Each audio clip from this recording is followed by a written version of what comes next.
ગુજરાત સાહિત્ય અકાદમી તથા માતૃભાષા શિક્ષણ કેન્દ્રના સંયુક્ત ઉપક્રમે વિશ્વ માતૃભાષા દિવસ નિમિત્તે રાજ્યકક્ષાની ભવ્ય ઉજવણી બોટાદના આંગણે યોજાઈ હતી. આ કાર્યક્રમના મુખ્ય વક્તા તરીકે આંતરરાષ્ટ્રીય ખ્યાતિપ્રાપ્ત વક્તા અને લેખક જય વસાવડા ઉપસ્થિત રહ્યા હતા. તેમણે માતૃભાષાની મહત્તા, સંસ્કૃતિ સાથેનો તેનો અખંડ સંબંધ અને નવી પેઢીમાં ગુજરાતી ભાષા પ્રેમ જળવાઈ રહે તે અંગે પ્રેરણાદાયી વિચારો રજૂ કર્યા હતા. તેમણે જણાવ્યું કે માતૃભાષા માત્ર અભિવ્યક્તિનું સાધન નથી, પરંતુ પોતાની ઓળખ અને સંસ્કારનું મૂળ છે. આ રાજ્યકક્ષાના કાર્યક્રમથી બોટાદ શહેરમાં સાહિત્યિક માહોલ સર્જાયો હતો અને વિશ્વ માતૃભાષા દિવસની ઉજવણીને નવી ઉર્જા અને દિશા મળી હતી. બોટાદની અંદર એક દંપતી છે, ભાવેશ પરમાર અને વૈશાલીબેન દવે. તો એ બહુ સરસ મજાનું કામ કરી રહ્યા છે. એ દંપતી ગુજરાતી ભાષાના સંવર્ધન માટે, નવી પેઢી ગુજરાતી બોલતી, વાંચતી, શીખતી, સમજતી થાય એના માટે કામ કરે છે.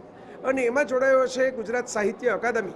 અમારા ખૂબ વિદ્વાન કહેવાય એવા સર્જક ભાગ્યેશભાઈ જહા અને જયંત્રસિંહ જાદવની બેલડી જે છે એ માતૃભાષા સપ્તાહ અંતર્ગત વિશ્વ માતૃભાષા દિન 21મી ફેબ્રુઆરી આવે છે ત્યારે 15થી 22 સુધીનો જે આખું અઠવાડિયું છે એની અંદર હું જોઉં છું કે 550થી વધારે કાર્યક્રમ કરી રહી છે. અને એમાંનું એક આ બોટાદમાં સરસ ગામ છે. આ ઘણી વખત ભાષાના પ્રેમીજનો જે કહેવાય એનો મારે સત્સંગ થયો છે. એમાં કાર્યક્રમ યોજાયો. 2 વિદ્યાર્થીઓ સાથે સંવાદ કર્યો.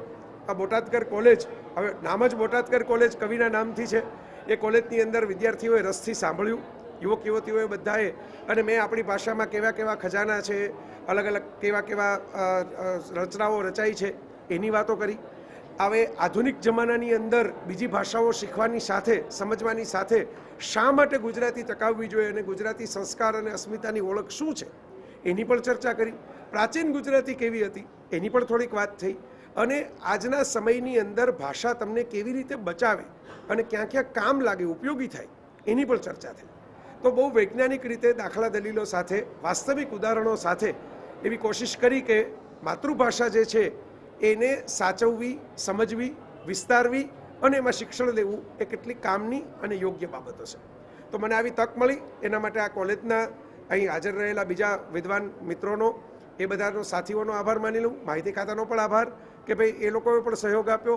વૈશાલીબેન અને ભાવેશભાઈનું જે કેન્દ્ર ચાલે છે એમનો પણ આભાર કે જેને કારણે બોટાદમાં આ લાગલગાટ બીજી વખત હું આ જ પ્રવૃત્તિ માટે આવ્યો અને મને આ મોકો મળ્યો. એ બાને બોટાદ વારંવાર આવીને આ બધી સરસ મજાની મને ગમતી જે ભાષાને કારણે હું આજે થોડોક શીખતો, સમજતો, દુનિયા ફરતો, વિકસિત થયો છું, એ ભાષાનું ઋણ ચૂકવવાની. ધન્યવાદ. આ કાર્યક્રમમાં સાહિત્ય પ્રેમીઓ, શિક્ષકો, વિદ્યાર્થીઓ તેમજ વિવિધ સંસ્થાના પ્રતિનિધિઓ મોટી સંખ્યામાં ઉપસ્થિત રહ્યા હતા. આ કાર્યક્રમમાં ગુજરાત સાહિત્ય અકાદમીના અધ્યક્ષ ડૉક્ટર ભાગ્યેશ શાહ, લેખક અને આંતરરાષ્ટ્રીય વક્તા જય વસાવડાની પ્રેરક ઉપસ્થિતિ રહી હતી. કેબી કોલેજના પ્રિન્સિપાલ અનિરુદ્ધસિંહ મકવાણા, પ્રાધ્યાપકગણ, કોલેજના વિદ્યાર્થીઓ, શહેરના સાહિત્ય પ્રેમીઓ, જાગૃત નાગરિકો ખૂબ જ સંખ્યામાં ઉપસ્થિત રહ્યા હતા.